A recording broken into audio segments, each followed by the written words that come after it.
வெண்முரசு. வெய்யோன் 64. பகுதி 9. மயனீர் மாளிகை 1. வாசிப்பது சந்தீப். கர்ணன் இந்திரபிரஸ்தத்தின் பெருமாளிகை வளைப்பின் கோட்டை வாயிலை அடைந்ததுமே காத்து நின்றிருந்த கனகர் அவரை நோக்கி ஓடிவந்து, அரசே என்றார். எனக்காகவா காத்து நிற்கிறீர்கள் என்றான் கர்ணன். ஆம் அரசே. அரசர் தன் தோழர்களுடன் இந்திர ஆலயத்திற்கு கிளம்பினார். தங்களை பலமுறை தேடினார். தாங்கள் எங்கிருந்தாலும் அழைத்து வரும்படி என்னிடம் ஆணையிட்டுவிட்டு சென்றார் என்றார். கர்ணன் அவர் விழிகளை தவிர்த்து மாளிகை முகடுகளை ஏறிட்டபடி, நான் நகரில் சற்று உலவினேன் என்றான். கனகரின் விழிகள் சற்று மாறுபட்டன.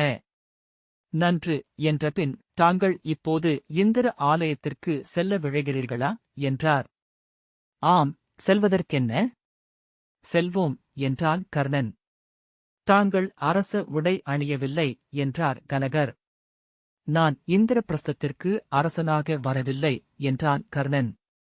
கனகர் தயங்கி, தங்கள் உடைகள் அழுக்கடைந்துள்ளன. அத்துடன் என்றார். இதுவே போதும் என்றான் கர்ணன். நன்று என்றபின் கனகர் முன்னால் நடந்தார்.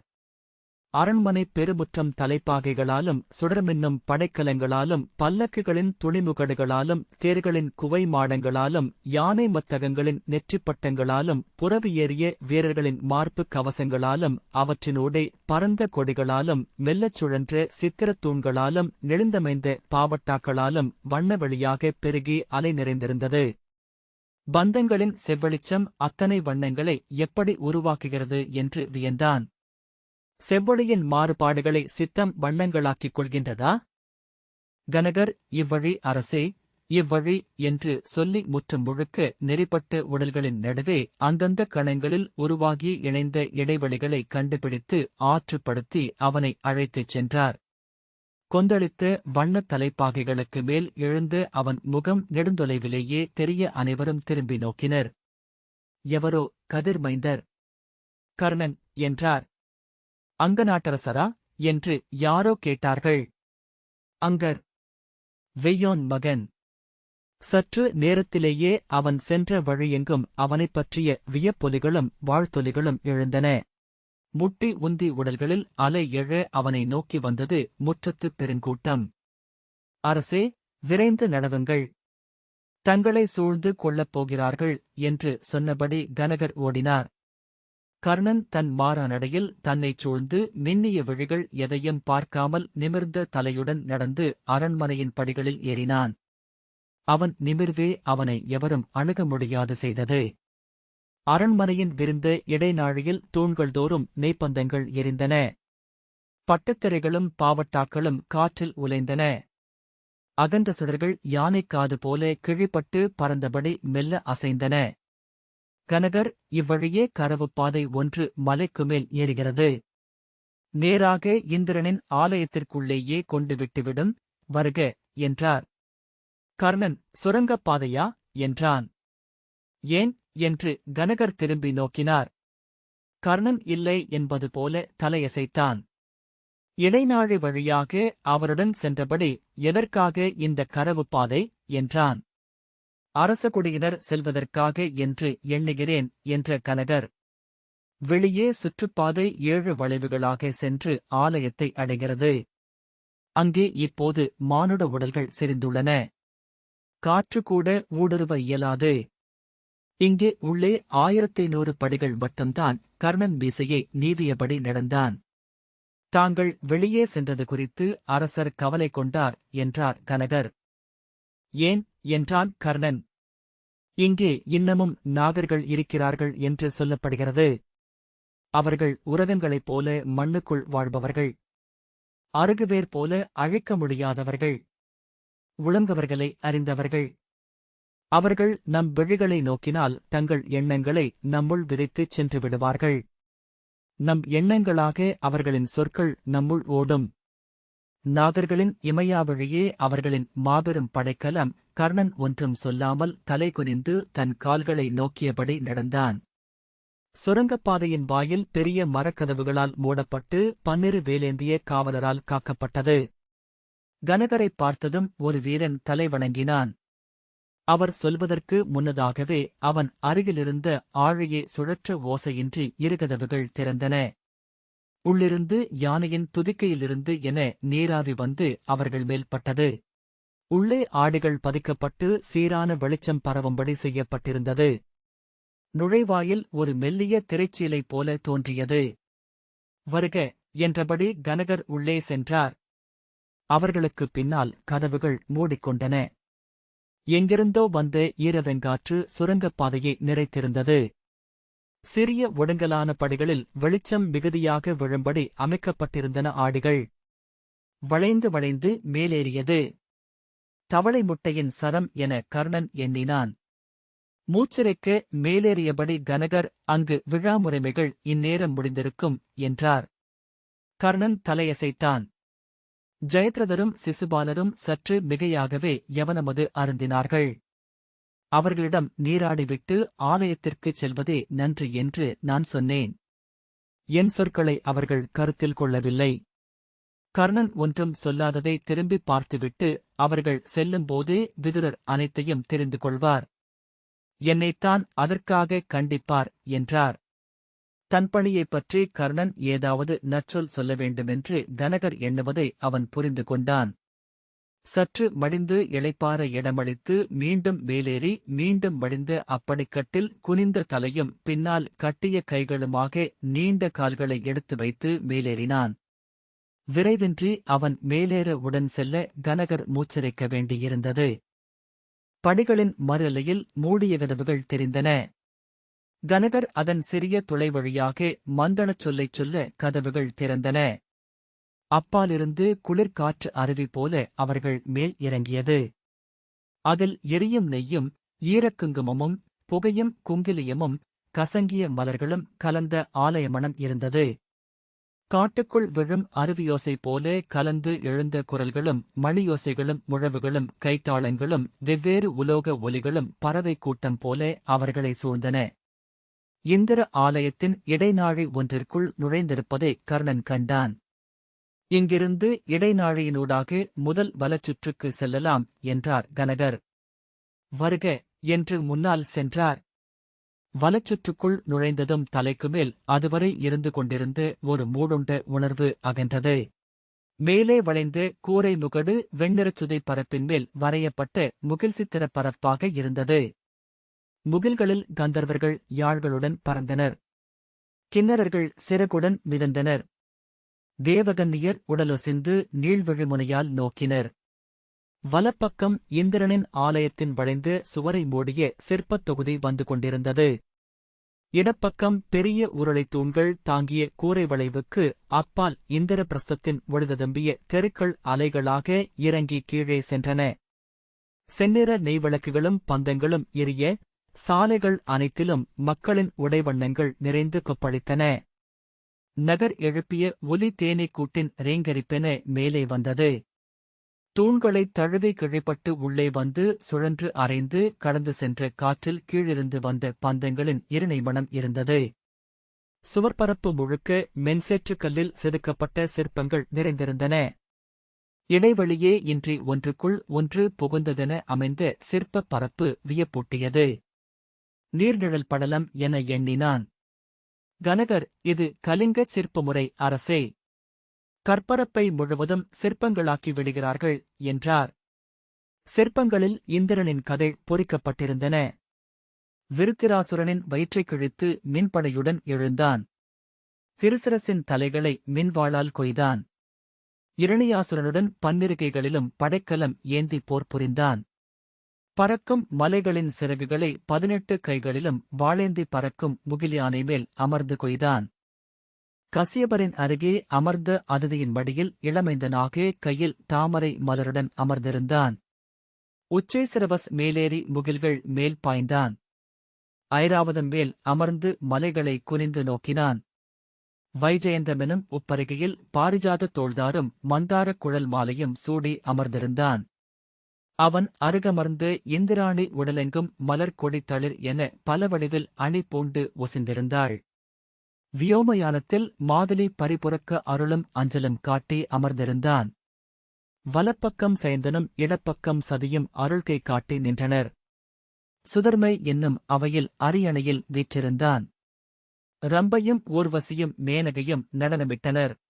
சூழ்ந்து மர்த்துக்கள், சித்தர்கள், முனிவர், தேவர் ஆகியோர் அமர்ந்திருந்தனர். பராசரர், பர்வதர், சாவர்ணி, காலவர், சங்கர், லிகிதர், சௌரசிரஸ், துர்வாசர், அக்ரோதனர், சேனர், தீர்க்கதமஸ், பவித்ரபாணி, பாலகி, யாக்ஞவல்கியர், உத்தாலகர், ஸ்வேதகேது முதலிய முனிவர்கள் அவன் அவையில் நிறைந்திருந்தனர். கனகர் இது இந்திரன் பருந்தென வந்து சிபி மன்னரிடம் தசை கோரிய காட்சி. தாங்கள் அறிந்திருப்பீர்கள் என்றார். கர்ணன் ஆம் என்றான். மன்னரசன் வலக்கையில் துலா பற்றி இடக்கை ஏந்திய வாளால் தன் தொடையை வெட்டிக் கொண்டிருந்தான். துலாவின் இடத்தட்டில் ஒரு துண்டு தசை இருந்தது. தாழ்ந்த மருதட்டில் சிறிய புறா சிபியை அச்சத்துடன் நோக்கியது. அலையென இறகு விரித்த பருந்து பசியுடன் விரிந்த கூரலகுடன் நின்றிருந்தது. அதன் உகிர்கள் புறாவை அள்ளுவதற்காக எழுந்து நின்றிருந்தன. அப்பால் இருந்த சிற்பத்தை நோக்கி இடையில் கை வைத்து கர்ணன் நின்றான். இது நரகாசுரர் என்றார் கனகர். கந்தமாதன மலைமேல் நரகாசுரர் இந்திர நிலை பெறுவதற்காக தவம் இயற்றுகிறார். இதோ இந்திரன் 108 பெருங்கைகள் கொண்டு விண்ணளந்தோனை வழிபடுகிறார். கையில் படையாழியும் கண்களில் சினமுமாக பெருமாள் எழுந்து நின்றார். அடுத்த சிலைப்பரப்பில் நரகாசுரனை வெண்பெருமான் கொல்ல முகில்களாக 100 முகங்கள் கொண்டு மின்னல்களென 1000 கைகள் விரித்து அக்காட்சியை சூழ்ந்திருந்தான் இந்திரன். 1008 கற்புடைப்பு சிற்பங்களின் அறுபடா பெரும்படலமாக வளைந்து சென்ற சுவர்களை மேலாடையும் குழலும் காற்றில் பறக்க கர்ணன் சுற்றி வந்தான். மறுபக்கம் சென்றபோது தொலைவில் யமுனையின் அலைகளில் ஆடும் படகுகளின் விளக்கொளி நடக்கும் பெண்ணின் மார்பணிந்த செம்மணியாரம் போல் உசிந்தது. நீராடும் கொக்கின் சிறகென விரிந்து அதன் துறைமேடைகளில் மின்மினிக் கூட்டங்கள் போல பெருங்கலங்கள் செறிந்திருந்தன. அங்கிருந்து மேலெழும் வண்டிகளும் தேர்களும் புரவி நிறைகளும் மக்கள் நிறைகளும் செவ்வழி வழிவென சுழன்று மறைந்து மீண்டும் எழுந்து நின்றன. இந்திரபிரஸ்தகரி அனலெழுந்த காடு போல் தெரிந்தது. விண் உலாவும் கந்தர்வர் நின்று நோக்குகையில் முன்பு அங்கு பற்றி எரிந்த காண்டவக் காட்டுத்தீயை நினைவுறுவார்கள் போலும். எங்கு கேட்டேன் இக்கதையை? கேட்கவில்லை. கனவு கண்டேன். இல்லை, ஒரு நூலில் வாசித்தேன். இல்லை, நூலில் வாசிப்பதை கனவில் கண்டேன். அல்லது கனவை ஒரு நூலில் வாசித்தேன். அவன் நெற்றியை வருடிக் கொண்டான். கனகர் பொழுது பிந்துகிறது. இன்னும் 14 அடுக்குகள் உள்ளன அரசே என்றார். ஆம் என்றபடி கர்ணன் நடந்தான். 2வது வலச்சுற்றில் இடப்பக்கம் நிறையாக சிற்றாலயங்கள் வரத் தொடங்கின. முழ உயரமையுள்ள மிகச்சிறிய கருவறைகளுக்குள் தானவர்கள் வலக்கை அருள் காட்ட இடக்கையில் அமுதகலம் ஏந்தி அமர்ந்திருந்தனர். அத்தனை ஆலயங்களிலும் சிற்றடல்கள் சுடர் சூடியிருந்தன. அசையாச்சுடர்களுடன் அச்சுவரே ஒரு செம்பொன் வரப்பு என தோன்றியது. 4 அடுக்குகளுக்குப் பின் தைத்தியர்களின் ஆலயங்கள் வந்தன. செந்நிறமான மாக்கல்லால் ஆன சிலைகள் அனைத்தும் மலர் சூடி சுடரொளியில் கண்குழிக்குள் கருவழிகளென நின்றிருந்தன. 7வது அடுக்கில் ஆதித்யர்கள் வந்தனர். 108 ஆதித்யர்களில் முதல்வனாகிய சூரியனுக்கு மட்டும் 3 அடுக்கு முகடு கொண்ட சற்று பெரிய ஆலயமிருந்தது. அங்கே 7 புறவித்தேரை அருணன் தெளிக்க இருகைகளிலும் தாமரை மலர் ஏந்தி சுடர்முடி சூடி கதிரவன் நின்றிருந்தான். அவனுக்கு கமுகப்பூ குலையால் கதிர்வளையம் செய்து அணிவிக்கப்பட்டிருந்தது. செந்தாமரை மாலைகள் சூட்டப்பட்டு 7 ஒளிச்சுடர் விளக்குகள் ஏற்றப்பட்டிருந்தன. சூரியனின் ஆலயத்தைச் சுற்றி 9 கோள்களும் நிறையமைத்து நின்றிருந்தன. அங்கே கூடியிருந்த மகளிர் அவற்றுக்கு எண்ணெய் விளக்கு ஏற்றி கோளறு பாடல் ஓதி வழிபட்டனர். அவர்களின் குழல் சூடிய மலர்களும் சுடர்களென ஒளிவிட்டன. விழிகளுக்குள் சுடர்த்துளி அசைந்தது. குவிந்து விரியும் மலர்களைப் போல இதழ்கள் சொற்களை நடித்தன. 8வது அடுக்கில் ருத்ரர்கள் வந்தனர்.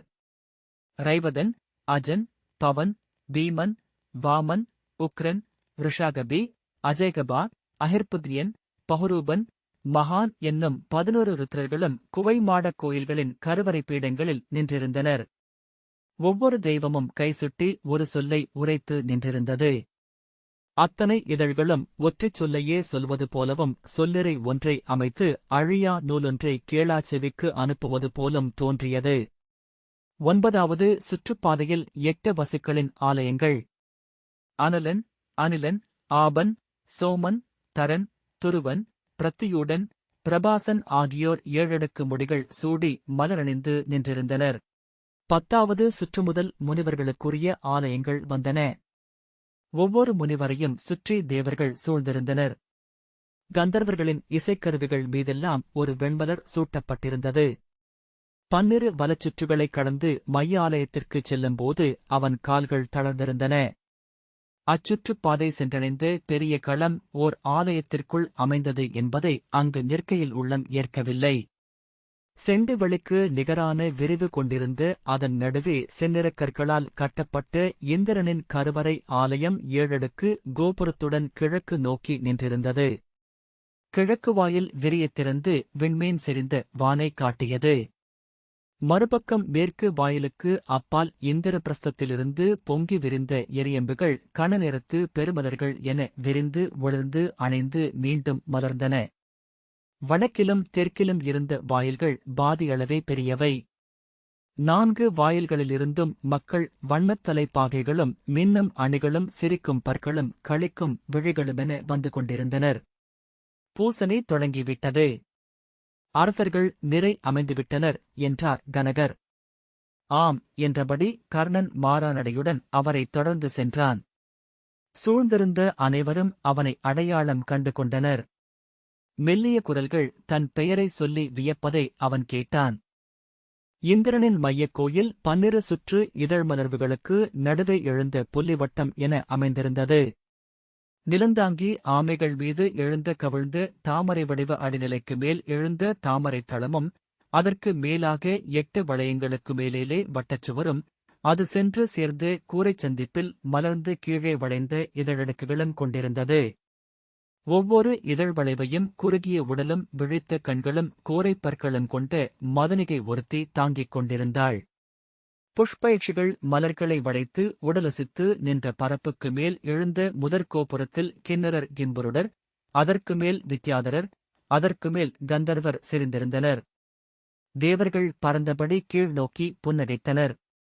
அவர்களினூடாக முகில்கள் பரவியிருந்த மலர்கள் கொடி பின்னி படர்ந்திருந்தன. தோகை நீட்டிய மயில்கள், கழுத்து வளைத்தமையும் அன்னங்கள், துதி தூக்கிய யானைகள், உகிர்காட்டி பிணறி விரித்த சிம்மங்கள். கிழக்கு வாயிலின் கருவறை முகப்பில் இடது நிறையின் முன்னால் திருப்பதி முழுதணைக் கோலத்தில் கைகூப்பி நிற்பதை முதற்கணத்திலேயே அவன் கண்டான். அவள் அவன் வரவை அறிந்ததே தெரியவில்லை. எனினும் அவள் முகத்திற்கு அப்பால் அவள் அவனை உணர்ந்ததை காண முடிந்தது.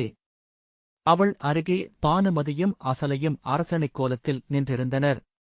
அதற்கப்பால் பாமையும் ருக்மிணியும் கைகூப்பி உள்ளரை நோக்கி வணங்கி நிற்க அரசியரின் நிறை தொடர்ந்தது. அவன் விழிகள் சென்று மங்கலையர் நிறைக்கு அப்பால் நின்றிருந்த முதுமகள்கள் நடுவே குந்தியைத் தொட்டு மீண்டன. பொன்மலர் சரம் போல் தெரிந்த வலப்பக்க நிறையின் முன்னால் அரசணித் தோற்றம் கொண்ட தருமனும் பாண்டவரும் இளைய யாதவரும் திருஷ்டத்யும்னும் சாத்யகியும் பூருசிரவசும் துரியோதனனும் துச்சாதனனும் முதற்கௌரவர் 12 நின்றனர். ருக்மியும் ஜெயத்ரதனும் சிசுபாலனும் சகுனியும் வசுதேவரும் பலராமரும் ஜராசந்தனும் என தெரிந்த முகங்கள் பிற முகங்களுடன் கலந்து அனைத்து முகங்களும் முன்பே அறிந்தவை போல தோன்றின. அவன் தன் விழிகளைத் தாழ்த்தி தலை குனிந்து நடந்தான். கனகர் இவ்வரிசையில் அரசே என்று அவனை தூண்களைக் கடந்து அழைத்துச் சென்றார். அரசநிரைகள் முன்னரே முழுதமைந்துவிட்டன. மேலும் தாங்கள் கர்ணன் என்றான். அரசநிரைகளுக்கு அப்பால் அமைச்சர்களும் படைத்தலைவர்களும் நின்றனர். கர்ணன் நான் இங்கு நின்று கொள்கிறேன் என்றான். கனகர் அரசநிரையில் தாங்கள் என்று சொல்ல கையமர்த்திவிட்டு கர்ணன் சென்று படைத்தலைவர்களுடன் நின்று கொண்டான். அவன் தங்கள் நடுவே வந்து நின்றதும் சூழ்ந்து நின்ற படைத்தலைவர்கள் மெல்ல தலைவணங்கி விழிகளால் முகமனுரைத்தனர். அவன் வருகையை அரசர்கள் அனைவரும் அறிந்திருந்தனர் என தெரிந்தது. அவன் தலை அவர்களுக்கு மேலாக எழுந்து நின்றது. உள்ளுக்குள் என திறந்த 7 அணிவாயில்களுக்கு அப்பால் இந்திரனின் கற்சிலை நின்ற கோலத்தில் தெரிந்தது. மேல் விளக்கையில் விரிகதிர் படைக்கலமும் மேலிடக்கையில் பாரிஜாத மலரும் கீழ் இடக்கையில் அமுதகலமும் கொண்டு கீழ் விளக்கையால் அருள் காட்டி நின்றான். செந்நிற, வெண்ணிற, பொன்னிற மலர்கள் சூட்டப்பட்டிருந்தன. தலைக்கு மேல் அமைந்த பொன்னாலான பன்னிரு இதழடுக்கு கொண்ட பிரபாவலயத்தில் விளக்கொளிகள் ஆடி சுடர்விட முடிவற்ற மலர் ஒன்று அங்கு மலர்ந்தபடியே இருந்தது போல் தோன்றியது. பெருமூச்சுகள், வெள்ளிய தும்மல்கள் எழுந்தன. ஆடை ஒலிகளும் அணியொலிகளும் மந்தனம் கொண்டன. அனைவரும் சிலையை நோக்கி கைகூப்பியபடி காத்து நின்றனர். முதல் வாயிலில் நின்ற பூசகர் வெளிவந்து அங்கு தொங்கிய மணி ஒன்றை அடித்தபின் வாயிலை உள்ளிருந்து மூடினார்.